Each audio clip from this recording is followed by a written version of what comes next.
juga panggil hijau. Hijau.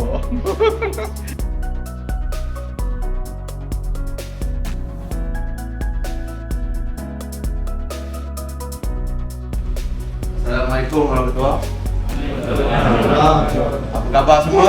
Baik. Terlebih dahulu saya ucapkan terima kasihlah kepada pihak Evac, pihak EdTech Maman kerana menjemput kami. Kita punya tajuk hari ni adalah Evac Kerjaya Jutawan. Tapi saya bawakan kelainan macam mana korang nak pasarkan pasaran korang untuk jadi businessman ataupun menjadi pekerja yang ada berbakat tinggi di sebuah industri perniagaan lah, industri jabatan.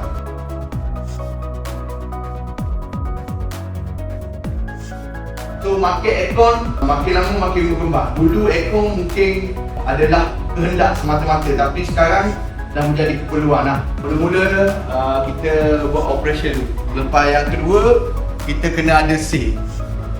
So sale dengan operation ni berjalanlah 2 tahun. Wah, jalan 2 tahun. Boleh follow kita punya media sosial, TikTok kita, Skyfish ataupun Facebook.